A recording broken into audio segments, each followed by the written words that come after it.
बिस्मिल्लाहिर्रहमानिर्रहीम। तागूती दुनिया इमरान सीरीज। इमरान और उसके साथी नीम दायरे की सूरत में खड़े थे। इनके दरमियान जोसेफ दोनों हाथ फिजा में उठाए किसी ओक जबान में कोई मंत्र ऊंची आवाज में पढ़ रहा था। लम्हा ब लम्हा इसकी आवाज बुलंद से बुलंदतर होती चली जा रही थी, जबकि इमरान खामोश खड़ा था। इसके चेहरे पर पथरीलापन नमूदार हो गया था और इसकी नजरें जोसेफ पर जमी हुई थीं कि अचानक एक जोरदार कड़ाका हुआ और इसके साथ ही जोसेफ के सामने एक स्याह रंग की बड़े कद की बिल्ली नजर आना शुरू हो गई। चंद लम्हों बाद वो बिल्ली जमीन पर लोटपोट हुई और फिर वहां बिल्ली की बजाय एक मकरूह शक्ल की स्याहफाम औरत खड़ी नजर आने लग गई, जिसका जिस्म भारी था और इसने स्याह रंग का ही लिबादा सा ओढ़ रखा था। इसकी आंखें तेज सुर्ख रंग की थीं। यूं लगता था जैसे इसकी आंखों में तेज सुर्ख रंग के बल्ब जल रहे हों। हा हा हा, अफ्रीकी चूहे, आखिरकार तुम्हारी मौत तुम्हारे सामने आ ही गई। हा हा हा, इस स्याह फाम औरत ने चीखते हुए लहजे में कहकहे लगाते हुए कहा। खामोश रहो। अफ्रीका के गलीज इलाके की काली झील पर बैठने वाली स्याह चिमगाडर की गलाजत से बनी हुई दोगली ताकत। तुम्हारा क्या ख्याल है कि तुम अफ्रीका के शहजादे जोसेफ द ग्रेट का मुकाबला कर सकती हो? अब भी वक्त है, मेरे सामने झुक जाओ, वरना सर के बल भी नाचोगी और फना होने से भी ना बच सकोगी। जोसेफ ने भी बड़े चीखते हुए लहजे में कहा। तो इमरान के साथी हैरत भरे अंदाज में जोसेफ को देखने लगे, जिसके चेहरे पर जलाल की तेज सुर्खी उभर आई थी और इसके स्याह रंग पर यह तेज सुर्खी वाज़ेह तौर पर दिखाई दे रही थी। तो तुम इस गलत फहमी में हो कि मुझे फना कर दोगे, लेकिन तुम्हारी ये गलत फहमी अभी दूर हो जाएगी। मुकाबला शुरू करो, गवामी ने चीखते हुए कहा। मेरा कबीला अफ्रीका का सबसे ताकतवर कबीला है, इसलिए पूरे अफ्रीका में मेरे कबीले के रवाज के मुताबिक लड़ाइयाँ लड़ी जाती हैं। बोलो, क्या तुम तैयार हो, या मैं विच डॉक्टर आशीष से कह दूं कि तुम मेरे कबीले से खौफजदा हो? जोसेफ ने चीख कर कहा। मैं हर तरह से लड़ने के लिए तैयार हूँ। बोलो, क्या कहते हो तुम? गवामी ने बड़े फाखिराना लहजे में कहा। अपने दोनों हाथ अपनी गर्दन के उकुब में एक दूसरे में फंसा कर रखो और फिर पहले बाएं तरफ जमीन तक झुको, जिस तरफ तुम्हारी काली ताकत है।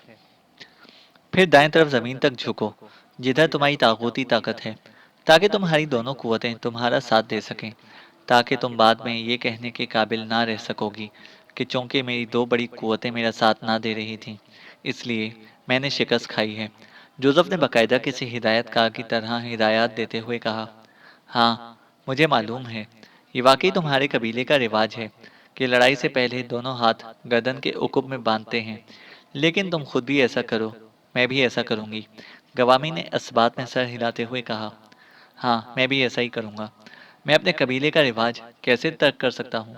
जोसेफ ने कहा और इसके साथ ही इसे अपने दोनों हाथ उकुब में करके उंगलियों में उंगलियां डाली और फंसा लिए।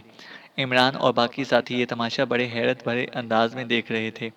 इमरान समेत किसी की समझ में ना आ रहा था कि जोसेफ ऐसा क्यों कर रहा है, लेकिन इमरान को यकीन था कि जोसेफ बगैर किसी मकसद के कोई इकदाम नहीं करता, इसलिए वो खामोश खड़ा था। जोसेफ के गर्दन के उकुब में हाथ रखते ही गवामी ने भी अपने दोनों हाथ अपनी गर्दन के उकुब में करके उन्हें एक दूसरे में फंसा लिया। अब रिवाज के मुताबिक पहले बाएं तरफ इसी तरह हाथ बांधे झुको और फिर दाएं तरफ, इसके बाद हाथ छोड़ देना और मुकाबला शुरू। जोसेफ ने कहा और इसके साथ ही वो खुद भी उकुब में हाथ बांधे पहले बाएं तरफ झुक गया और फिर सीधा होकर वो दाएं तरफ झुक गया।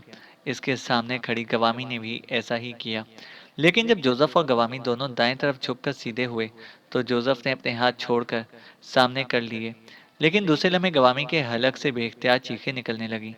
वो मुसलसल कोशिश कर रही थी कि अपने उकुब में बंधे हुए हाथ छुड़वा ले, लेकिन यूं महसूस हो रहा था जैसे इसके दोनों हाथों में हथकड़ियां डाल दी गई हों और वो हथकड़ियां खोले बगैर किसी सूरत ना खुल सकते हों।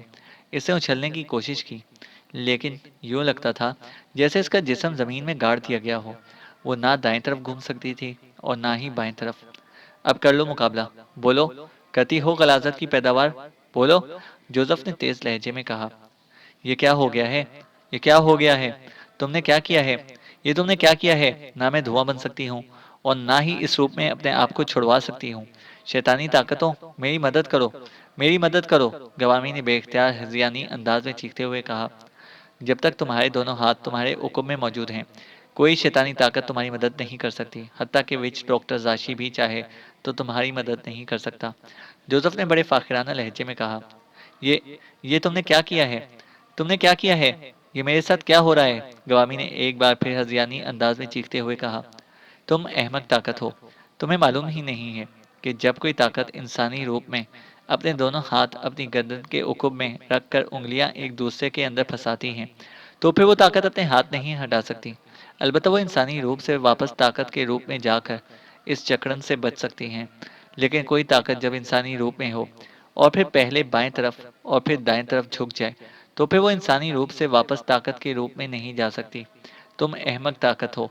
तुम्हें इन बातों का इल्म तक नहीं है और तुम मेरे दाव में आ गई। अब ना तुम मेरे खिलाफ कुछ कर सकती हो और ना ही इंसानी रूप छोड़ सकती हो और ना ही कोई शैतानी ताकत तुम्हारी मदद कर सकती है। अब बोलो, क्या चाहती हो तुम? फना होना चाहती हो या रिहा होना चाहती हो? बोलो, जोसेफ ने बड़े शाहाना अंदाज में कहा। तुम मुझे कैसे फना कर सकते हो? तुम एक आम अफ्रीकी हो और मैं शैतान की बड़ी ताकत हूँ। बहुत कम ताकतें दोगली होती हैं, तागुती भी और काली भी। ये ठीक है कि तुमने मुझे फरेब देकर इस अंदाज में जकड़ लिया है, लेकिन शैतान मेरी मदद करेगा और तुम मुंह देखते के देखते रह जाओगे। गवामी ने चीख चीख कर बोलते हुए कहा। मुझे मालूम है कि तुम कैसे फना हो सकती हो। दोगली ताकतें दो हिस्सों में फना होती हैं और मुझे दोनों हिस्सों के बारे में इल्म है। बोलो, कर दूं तुम्हें फना? जोसेफ ने कहा और इसके साथ ही इसने झुककर जमीन से मिट्टी उठाई और अपने हाथ का रुख गवामी की तरफ करते हुए इस पर फूंक मारी, तो मिट्टी इसकी तेज फूंक की वजह से उड़ती हुई सामने मौजूद गवामी पर पड़ी। इससे क्या होगा? छोड़ो मुझे, वरना मैं तुम्हें और तुम्हारे साथियों को अब भी हिलाक कर सकती हूँ, गवामी ने चीखते हुए कहा। जोसेफ, खत्म करो ये तमाशा, ख्वाह वक्त जाया हो रहा है, इमरान ने यकलख चीखते हुए गुस्सीले लहजे में कहा। हुक्म की तामील हो रही है बॉस, सिर्फ मजीद चंद लम्हों की इजाज़त दे दें। जोसेफ ने बड़े मिन्नत भरे लहजे में कहा और सामने खड़ी गवामी की नजरें इमरान पर जम गईं। तुम इसके आका हो, इसे कहो कि ये मुझे छोड़ दे, वरना मैं इसके साथ साथ तुम्हें भी हलाक कर दूंगी। गवामी ने तेज लहजे में कहा तो इमरान इस तरह हंस पड़ा जैसे गवामी ने कोई बचकाना बात कर दी हो। बॉस, अब आपके हुक्म की तामील का वक्त आ गया है, जोसेफ ने कहा और इसके साथ ही इसने एक बार फिर झुककर मिट्टी उठाई और एक बार फिर हाथ का रुख गवामी की तरफ करके इसने जोर से फूंक मारी, तो इसके हाथ पर मौजूद मिट्टी जैसे ही उड़कर गवामी पर पड़ी, इसके जिस्म के गिर्द इस तरह आग भड़क उठी जैसे वो गोश्त पोस्ट की बजाय किसी आतिशगीर मादे से बनी हुई हो। इसके साथ ही गवामी की करबनाक चीखें फिजा में गूंजने लगी, जो आहिस्ता आहिस्ता मदम होते होते खत्म हो गई और इसके साथ ही आग का एक बड़ा सा शोला हवा में उठा और उड़ता हुआ करीब ही मौजूद दलदल में गिर गया। चंद लम्हों बाद ये शोला भी गायब हो गया। तुमने क्या किया है? ये मिट्टी से इसे कैसे आग लग गई? इमरान ने हैरान होते हुए कहा। बॉस, मैंने दोगली ताकत को इसकी हिमाकत की वजह से जकड़ दिया और फिर इस हिमाकत का फायदा उठाया। पहली बार फूंक मारने के 5 मिनट बाद अगर दूसरी फूंक मारी जाए और मिट्टी इस दोगली ताकत के जिस्म पर पड़ जाए, तो ये फना हो जाती है। ये तो इस दोगली ताकत के इल्म में नहीं था, वरना पहली बार फूंक मारने के बाद अगर वो चाहती तो गायब हो सकती थी और इस जकड़न से निकल सकती थी। इसीलिए तो मैंने इसे बातों में लगा दिया था ताकि 5 मिनट गुजर जाएं, और जैसे ही 5 मिनट गुजरे, आपने देखा बॉस कि ये दोगली ताकत कैसे फना हो गई। जोसेफ ने कहा। मुझे लगता है कि तुम अफ्रीका के उम्र अय्यार हो। तुम्हारी जंबील से हर मौके के मुताबिक कोई ना कोई हरबा निकल आता है। इमरान ने मुस्कुराते हुए कहा। बॉस, आप यहाँ फंस गए थे, इसलिए मैंने विच डॉक्टर जाशी की मिन्नत की, तो इससे मुझे ये सब कुछ बता दिया और अब आप देखेंगे कि वो किश्ती कैसे वापस आती है। जोसेफ ने कहा और इसके साथ ही वो इस तरफ को बढ़ गया जिधर दलदल का किनारा था, और फिर वाकई थोड़ी देर बाद किश्ती उन्हें वापस आती दिखाई देने लगी। वो इस तरह दलदल पर फिसलती हुई किनारे की तरफ आ रही थी जैसे इसे चप्पुओं की मदद से चलाया जा रहा हो, और फिर तकरीबन 45 मिनट बाद किश्ती किनारे के साथ लग गई तो एक लंबे कद और भारी जिस्म का आदमी किश्ती से उतरकर पहाड़ी पर आ गया। इसकी आंखों पर स्याह शीशों वाली ऐनक थी। इसी लम्हे तनवीर ने जेब से मशीन पिस्टल निकाल लिया। मैं मुसलमान हो गया हूँ। इससे पहले कि तनवीर मशीन पिस्टल का रुख उसकी तरफ करता, उसने दायां हाथ ऊपर उठाते हुए चीखकर कहा, तो इमरान समेत सब बेख्तियार उछल पड़े। क्या तुम डॉक्टर क्रिस्टाइन हो? इमरान ने कहा। हाँ, मैं डॉक्टर क्रिस्टाइन हूँ। तुमने जिस तरह मेरी बहुत बड़ी ताकत गवामी को फना किया है, इससे मेरा ज़हन बदल दिया है और मैं मुसलमान हो गया हूँ, डॉक्टर किस्टाइन ने कहा। सिर्फ मुसलमान बनने से तुम बच नहीं सकते। तुम फ्रॉड कर रहे हो, धोखा दे रहे हो अपनी जान बचाने के लिए, तन्वीर ने यकलख चीखते हुए कहा। और उसके साथ ही इसने एक झटके से मशीन पिस्टल सीधा किया ही था कि साथ खड़े इमरान ने हाथ मारकर इसका मशीन पिस्टल नीचे कर दिया। क्या कर रहे हो? तुम्हें मालूम है कि हमारे लिए हुक्म है कि जो अपने मुसलमान होने का ऐलान कर दे तो हम इस पर एतमाद करें। दिल का हाल सिर्फ अल्लाह ताला जानता है, इमरान ने कहा तो तनवीर ने होठ भेज लिए। अगर तुम मुसलमान हो चुके हो तो हमारे सामने कलमा पढ़ो, सफदर ने कहा। मुझे कलमा नहीं आता। बहरहाल मैं मुसलमान हूँ। अब तुम्हारी मर्जी, चाहे मुझे हलाक कर दो, मुझे कोई एतराज़ नहीं है, डॉक्टर क्रिस्टाइन ने जवाब देते हुए कहा। ठीक है, तुम्हें कलमा नहीं आता, लेकिन मुसलमान शैतान पर लानत भेजता है। तुम भी शैतान पर लानत भेजो, फिर हमें यकीन आ जाएगा कि तुम मुसलमान हो चुके हो। फिर तुम्हें हम कलमा भी सिखा देंगे और तुम्हारी इज्जत और एहतराम भी करेंगे, इमरान ने कहा। क्या तुम वादा करते हो? डॉक्टर क्रिस्टाइन ने कहा। हाँ, हमारा वादा कि अगर तुम हमारे सामने शैतान पर 3 बार लानत भेजो तो हम तुम्हें मुसलमान समझते हुए तुम्हारी कदर करेंगे, इमरान ने कहा। तो फिर सब सुन लो, मैं मुसलमान हूँ और मैं शैतान पर लानत भेजता हूँ। शैतान पर लानत, शैतान पर लानत, डॉक्टर क्रिस्टाइन ने ऊंची आवाज में कहा। बॉस, ये फ्रॉड कर रहा है, सिर्फ जान बचाने के लिए ऐसा कर रहा है, जोसेफ ने ऊंची आवाज में कहा। तुम खामोश रहो, अगर ये फ्रॉड कर रहा है तो खुद ही इसका नतीजा भी भुगत लेगा। और डॉक्टर क्रिस्टाइन, अब तुम हमारे साथी हो, इमरान ने कहा और दलदल के किनारे की तरफ चल पड़ा, जहाँ किश्ती मौजूद थी। किश्ती को बांधा नहीं गया था, इसलिए वो किनारे के बिल्कुल करीब से थोड़ा सा पीछे हट गई थी, लेकिन बहरहाल आसानी से इस पर सवार हुआ जा सकता था। चलो डॉक्टर क्रिस्टाइन, पहले तुम किश्ती पर सवार हो जाओ, अब तुम्हारी इज्जत हम पर फर्ज है, इमरान ने कहा तो डॉक्टर क्रिस्टाइन मुस्कुराता हुआ आगे बढ़ा और उसे किश्ती पर सवार होने के लिए जंप लगाया। इसी लम्हे किश्ती इस तरह एक झटके से पीछे हटी, जैसे किसी ने इसे खास तौर पर पीछे की तरफ झटका दिया हो। इसके साथ ही डॉक्टर क्रिस्टाइन चीखता हुआ दलदल में जा गिरा। बचाओ, बचाओ, मैं मुसलमान नहीं हूँ, मैंने फ्रॉड किया था। नौगेनी, तुम आओ, मुझे बचाओ। तुमने मशवरा दिया था कि मैं ज़ाहिरन मुसलमान बन जाऊँ। आओ, आओ, मुझे बचाओ। डॉक्टर क्रिस्टाइन ने पुश्त के बल दलदल की सतह पर गिरते ही चीख चीख कर कहना शुरू कर दिया। इसके साथ ही इसने बेख्तियार उठने की कोशिश शुरू कर दी। इमरान, जो शायद इसकी मदद के लिए आगे बढ़ना चाहता था, डॉक्टर क्रिस्टाइन की बात सुनकर यकलख्त पीछे हट गया। इसी लम्हे किश्ती से स्याह रंग का एक कबूतर फड़फड़ाता हुआ बाहर आया और फिर वहीं लोटपोट होकर एक नौजवान के रूप में आ गया। मैं नौगेनी हूँ डॉक्टर क्रिस्टाइन, तुमने हिमाकत की और इनकी चाल में आ गए। तुमने 3 बार बड़े आका पर लानत भेजकर बड़े आका की हमदर्दियां गिनवा दी। मैंने तो तुम्हें नहीं कहा था कि तुम बड़े आका पर लानत भेजो। अब भुगतो, इस नौजवान ने चीखकर कहा और इसके साथ ही वो लोटपोट हुआ और एक बार फिर कबूतर बनकर वो हवा में फड़फड़ाता हुआ गायब हो गया। डॉक्टर क्रिस्टाइन अब नाव तक दलदल में उतर चुका था। अब भी वक्त है, सच्चे मुसलमान हो जाओ, शैतान पर लानत भेजो, अल्लाह ताला तुम्हारी मदद करेगा, इमरान ने कहा। मुझे बाहर निकालो, तुमने वादा किया था, मुझे बाहर निकालो, डॉक्टर क्रिस्टाइन ने इमरान की बात सुनी अनसुनी करते हुए चीखकर कहा। तुमने इतराफ किया है कि तुमने फ्रॉड किया था, इसलिए बुलाओ अपनी ताकतों को, जिनके तुम सरबराह बने हुए थे, इमरान ने जवाब देते हुए कहा। वो कोई भी नहीं आ रही, वो सब मुझे छोड़ गई हैं। सब ताकतें कह रही हैं कि मुझे शैतान पर अपने आका पर लानत ना भेजनी चाहिए थी, डॉक्टर क्रिस्टाइन ने रोते हुए लहजे में कहा। आओ मेरा हाथ पकड़ लो, तुम बहरहाल इंसान हो, कोई शैतानी ताकत नहीं हो, इमरान ने आगे की तरफ झुकते हुए अपना हाथ आगे बढ़ा दिया। बॉस, जोसेफ ने उकुब में शायद कुछ कहना चाहा। खामोश रहो, एक इंसान को इस तरह अपने सामने मरते देखना इंसानियत के खिलाफ है, इमरान ने कहा और इसी लम्हे डॉक्टर क्रिस्टाइन का हाथ इसके हाथ में आ गया तो इमरान ने एक जोरदार झटके से इसे दलदल से बाहर खींच लिया और डॉक्टर क्रिस्टाइन दलदल से निकलकर जैसे हवा में तैरता हुआ किनारे पर आ गया।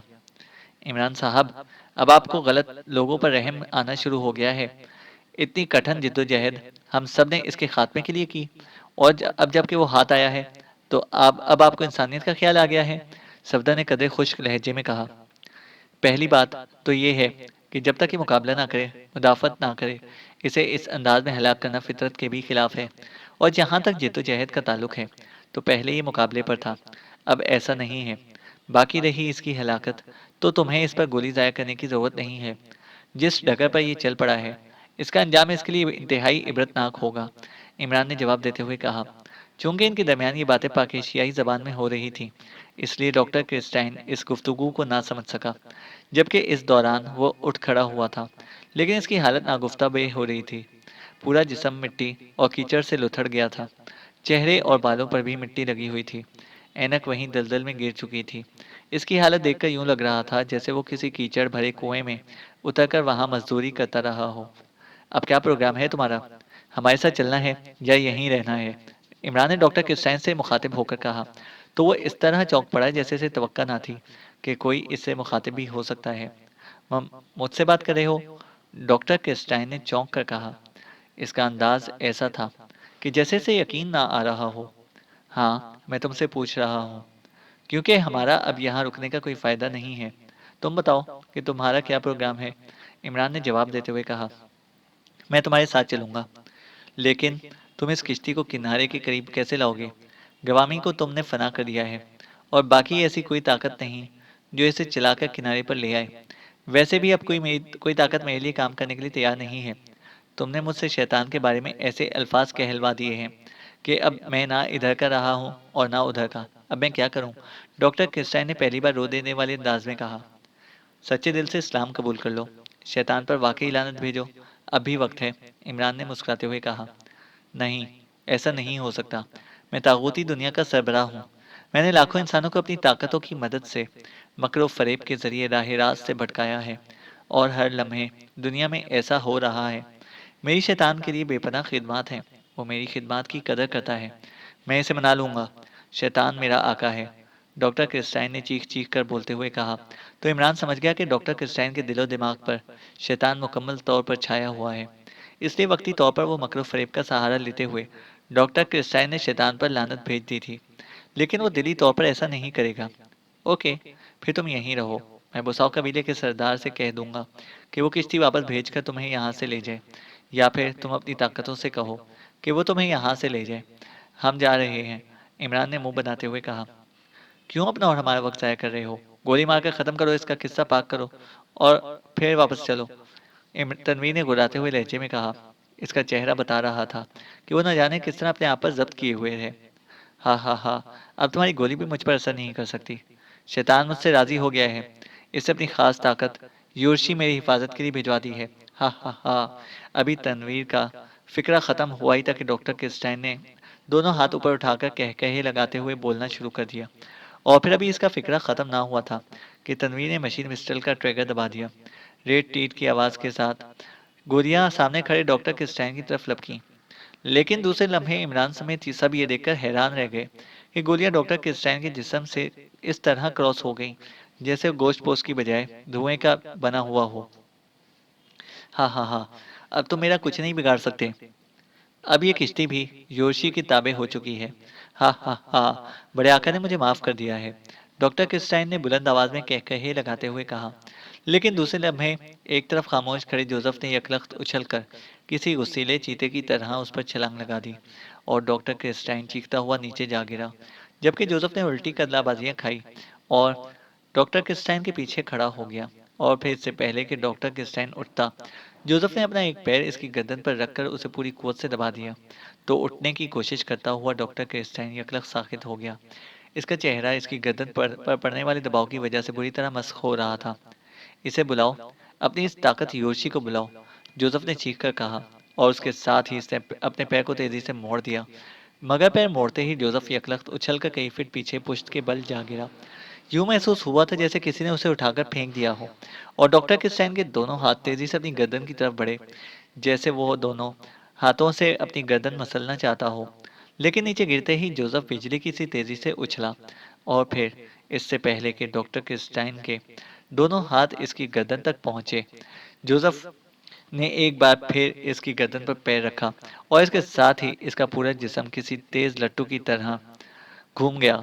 और इसके इस तरह घूमते ही डॉक्टर किस्टाइन के जिस्म ने एक जोरदार झटका खाया, और इसके मुंह से खड़खड़ाहट की आवाजें निकली, और फिर वो साकित हो गया। इसकी आंखें बेनूर हो चुकी थीं, जबकि जोसेफ उछलकर एक तरफ खड़ा हो गया। इसी लम्हे हर तरफ से रोने पीटने की आवाजें सुनाई देने लगीं, जो आहिस्ता आहिस्ता खामोश हो गईं। क्या ये हलाक हो गया है? इमरान ने आगे बढ़ते हुए कहा। हाँ बॉस, गुलाम ने अपनी जान पर खेलकर इसका खात्मा कर दिया है। अगर इसके दोनों हाथ इसकी गर्दन तक पहुंच जाते तो आपका गुलाम इस योशी के हाथों हलाक हो जाता। जोसेफ ने मौदबाना लहजे में जवाब देते हुए कहा, गुड शो जोसेफ, तुम वाकई अफ्रीका के शहजादे हो। इमरान ने आगे बढ़कर जोसेफ के कंधे पर थपकी देते हुए कहा। तो जोसेफ का चेहरा बेइख्तियार खिल उठा और फिर तनवीर समेत बाकी सब साथियों ने भी खुलकर जोसेफ की तारीफ की तो जोसेफ का चेहरा खुशी से स्याह गुलाब की तरह खिल उठा। लेकिन ये सब हुआ कैसे? गोलियां तो इसके जिस्म से क्रॉस हो गई थी। जूलिया ने कहा, इसके चेहरे पर हैरत के तासुरात नुमाया थे। योर्शी अफ्रीका के स्याह रंग के चीते को कहा जाता है। ये इंतहाई खतरनाक होता है। ये अपने शिकार पर इस तरह छा जाता है जैसे स्याह धुआं। इसकी कमजोरी इसकी गर्दन होती है। इसलिए जैसे ही इसे योशी का नाम लिया और फिर गोलियां इसके जिस्म को क्रॉस कर गई तो मैं समझ गया कि अब इसे हलाक करने का सिर्फ एक ही तरीका है कि इसकी गर्दन दबाकर इसकी शहरक कुचल दी जाए, वरना वाकई इसका कुछ ना बिगाड़ा जा सकता। चुनाचा मैंने ऐसा ही किया। लेकिन गर्दन कुचलने के लिए जैसे ही मैंने कोशिश की, योशी ने मुझे उठाकर एक तरफ फेंक दिया और इस डॉक्टर क्रिस्टाइन ने अपने दोनों हाथ अपनी गर्दन को बचाने के लिए उठाए। और अगर इसके हाथ इसकी गर्दन पर जम जाते तो फिर किसी तरह भी इसका की गर्दन को कुचला ना जा सकता था और योशी मेरी जान भी ले सकती थी। मगर इसके हाथ गर्दन तक पहुंचने से पहले ही मैंने इसकी गर्दन कुचल दी और ये हलाक हो गया और योशी रोती पीटती भाग गई। जोसेफ ने तफसील बताते हुए कहा, हैरत अंगेज, अफ्रीका वाकई राजों की सरजमीन है। जूलिया ने एक तवील सांस लेते हुए कहा, और जोसेफ अफ्रीका का शहजादा है। इमरान ने भी मुस्कुराते हुए कहा, मैं सिर्फ आका का गुलाम हूँ। जोसेफ ने मौदबाना लहजे में जवाब दिया तो सब इसके इस अंदाज पर बेख्तियार हंस पड़े। अब इस किश्ती को कैसे किनारे के पास लाया जाएगा, इस बारे में सोचो ताकि हम भी बहिफाजत वापस जा सकें, इमरान सफदर ने कहा। अरे हाँ, ये मसला तो अभी बाकी है, इमरान ने सर हिलाते हुए कहा। इसका भी कोई ना कोई हल यकीनन जोसेफ के पास होगा, कैप्टन शकील ने मुस्कुराते हुए कहा। इसका विच डॉक्टर जाशी कब काम आएगा, इमरान ने कहा। नहीं बॉस, विच डॉक्टर जाशी इस मामले में हमारी कोई मदद नहीं कर सकता। ये काम हमें खुद करना होगा और ये हम कर लेंगे बॉस, जोसेफ ने जवाब देते हुए कहा। अगर गुलाम ने जवाब दिया है तो फिर ये आका का फर्ज है कि वो सोचे, जूलिया ने मुस्कुराते हुए कहा। अब जबरदस्ती का बनाया हुआ आका बेचारा क्या सोचे, इमरान ने रो देने वाले लहजे में कहा। तो सब बेख्तियार हंस पड़े। हमारे पास कोई रस्सी भी नहीं है जो इस पर फेंक कर हम इसे किसी तरह खींच सकें, और यहाँ ऐसी बेलें भी नजर नहीं आ रही जिनकी मदद से रस्सी बनाई जा सके, सफदर ने कहा। यहाँ दरख्त भी नहीं है जिनकी चौड़ी शाखें काटकर तख्ता बनाकर इस किश्ती तक पहुंचा जा सके, कैप्टन शकील ने राय देते हुए कहा। ये डॉक्टर क्रिस्टाइन यहाँ काफी दिनों से रह रहा था। लाजिमन जहाँ ये छुपा बैठा हुआ था वहाँ पीने के लिए पानी या कोई मटका मौजूद होगा। इस मटके की मदद से इस किश्ती तक पहुंचा जा सकता है, इमरान ने कहा। आपका मतलब है कि अब इसकी रिहाइश का तलाश की जाए, सफदर ने कहा। अरे हाँ, एक काम और हो सकता है, इमरान ने कहा तो सब चौंक कर उसकी तरफ देखने लगे। वो क्या, जूलिया ने पूछा। डॉक्टर क्रिस्टाइन की लाश अब काफी हद तक अकड़ी हुई होगी। इसे दलदल में किसी तख्ते की तरह इस्तेमाल किया जा सकता है, इमरान ने कहा। लेकिन चाहे कितनी भी अकड़ी हुई हो, हम में किसी का वजन पड़ते ही ये दलदल में उतर जाएगी, सफदर ने जवाब दिया। जूलिया का वजन हम सब में कम है। जूलिया हिम्मत करे तो ये काम हो सकता है, वरना फिर मटका तलाश करना पड़ेगा, इमरान ने कहा। और अगर मटका ना मिला तब, सफदर ने होंठ चबाते हुए कहा। तो फिर अल्लाह ताला को कोई और रास्ता निकाल देगा। हमारा भरोसा तो अल्लाह पर ही है, इमरान ने जवाब देते हुए कहा। मैं तैयार हूँ, जूलिया ने कहा। ठीक है, कोशिश की जा सकती है। अलबत्ता पहले हम सब अपनी बेल्ट उतार कर इनको आपस से जोड़कर इतनी रस्सी बना लें कि अगर हमारी तरकीब कारगर ना हो तो हम जूलिया को दलदल में डूबने से बचाने के लिए इसे वापस खींच सकें, इमरान ने कहा तो सबने इस बात में सर हिला दिए। और फिर थोड़ी देर बाद 5 बेल्टों को जोड़कर इसे जूलिया के बाजू में बांध दिया गया ताकि रस्सी को ज़्यादा से ज़्यादा तो तवील किया जा सके, वरना एक बेल्ट सिर्फ जूलिया के जिस्म के गिर्द बांधने में ज़ाया हो जाती। इसके बाद इमरान और जोसेफ ने डॉक्टर क्रिस्टाइन की अकड़ी हुई लाश को घसीट कर दलदल में दाखिल कर दिया। वाकई लाश अकड़ी हुई थी, इसलिए वो दलदल पर किसी तख्ते की तरह पड़ी हुई थी। जूलिया आगे बढ़ी और उछलकर डॉक्टर क्रिस्टाइन की लाश पर औंधे मुंह गिर गई। लाश नीचे बैठने लग गई, लेकिन जूलिया ने दोनों हाथों को चप्पुओं के अंदाज में चलाना शुरू किया तो जूलिया का जिस्म आगे की तरफ खिसकना शुरू हो गया। अब लाश पूरी तरह नजर ना आ रही थी। यूं लगता था जैसे जूलिया दलदल पर लेटकर चप्पू चलाती हुई आगे बढ़ रही हो। गो जूलिया की रफ्तार खासी कम थी, लेकिन बहरहाल वो किश्ती की तरह खिसकती चली जा रही थी। बेल्ट का आखिरी सिरा इमरान के हाथ में था, और अब इमरान को अंदाजा हो रहा था कि बेल्ट्स की दवालत शायद पूरी ना हो, मगर जूलिया को आगे आगे खिसकता हुआ देखकर इसे खासा इत्मीनान हो रहा था। जूलिया वाकई बेपनाह हिम्मत से काम ले रही थी। इमरान समेत इसके सारे साथी जूलिया की कामयाबी के लिए दिल ही दिल में दुआएं मांग रहे थे, क्योंकि किसी भी लम्हे इसके दलदल में डूबने का खतरा मौजूद था। और फिर आहिस्ता आहिस्ता आखिरकार जूलिया का हाथ किश्ती के किनारे पर पहुंच गया। बेल्ट्स की लंबाई भी अब तकरीबन खत्म हो रही थी, लेकिन थोड़ी देर बाद जूलिया किश्ती पर सवार होने में कामयाब हो गई, और इसके लिए इमरान का जिस्म भी काफी हद तक दलदल पर झुक गया था, क्योंकि वो बेल्ट को छोड़ना ना चाहता था।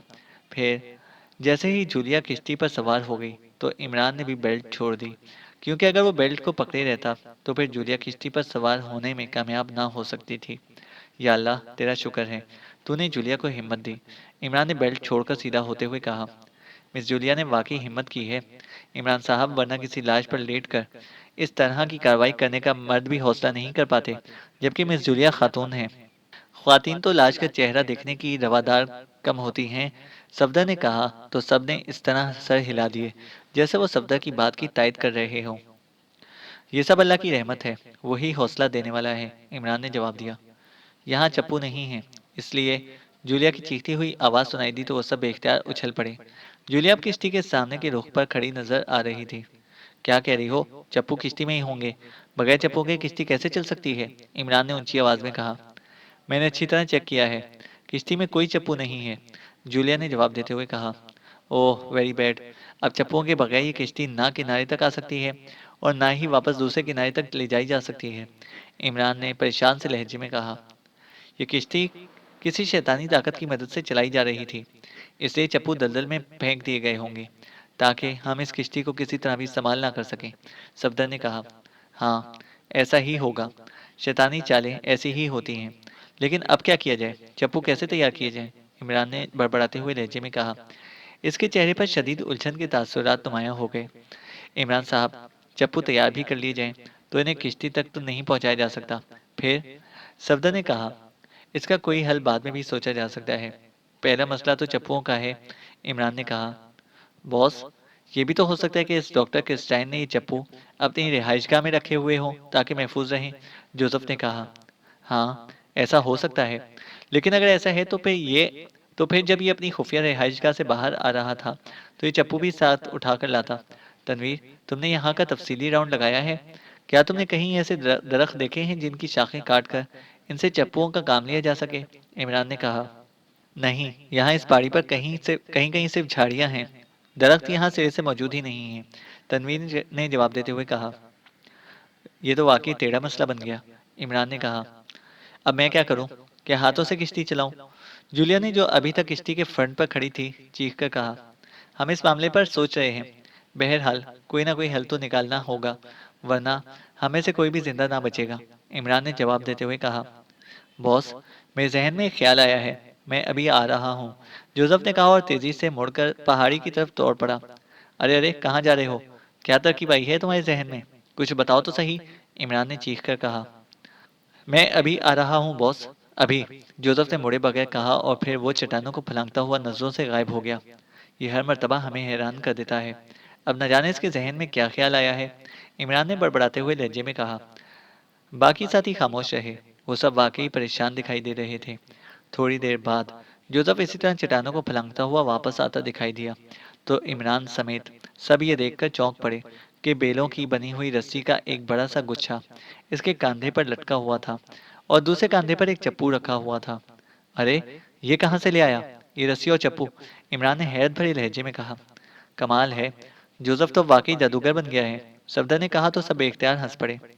मैं ये रस्सी और ये चप्पू लेकर आया हूँ बॉस, जोसेफ ने करीब आकर कहा। वो तो हम देख रहे हैं, लेकिन ये कहाँ से ले आए हो, इमरान ने जवाब देते हुए कहा।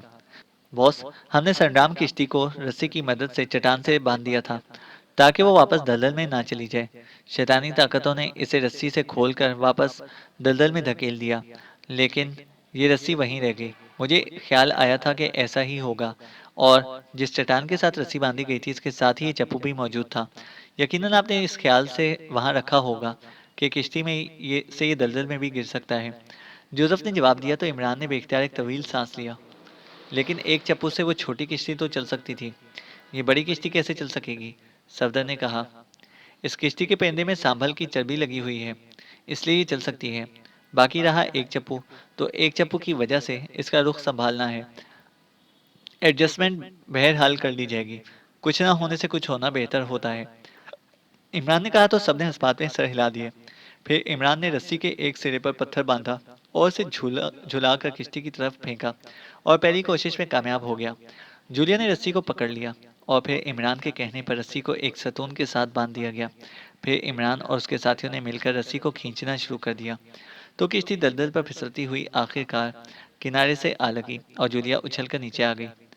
डॉक्टर किस्टाइन की लाश का क्या हुआ? इमरान ने मुस्कुराते हुए कहा। वो दलदल में कहीं गायब हो गई होगी। अब इसका नाम ना लो। मुझे ये सोचकर ही फुरेरियां सी आ रही हैं कि मैं एक लाश पर लेटी रही हूँ। जूलिया ने बाकायदा फुरेरी लेते हुए कहा। तो सब साथी बेइख्तियार मुस्कुरा दिए। फिर वो सब किश्ती में सवार हो गए और थोड़ी देर बाद वो एक चप्पू की मदद से इसे चलाने में कामयाब हो गए और किश्ती अब इस खौफनाक दलदल पर फिसलती हुई आगे बढ़ी चली जा रही थी और इमरान और इसके साथियों के चेहरों पर इत्मीनान और कामयाबी का झलक नुमाया थी। तागूती दुनिया के खिलाफ अपने इस कठिन मिशन में अल्लाह ताला ने उन्हें कामयाबी अता की थी। खत्म शुद। तो दोस्तों उम्मीद है कि आपको ये नावल पसंद आया होगा। अगर आप हमारे चैनल पर नए हैं तो हमारे चैनल को सब्सक्राइब करें और साथ मौजूद बेल आइकन के बटन को प्रेस करना ना भूलें ताकि हमारी हर नई अपडेट आपको बर वक्त मिल सके। शुक्रिया।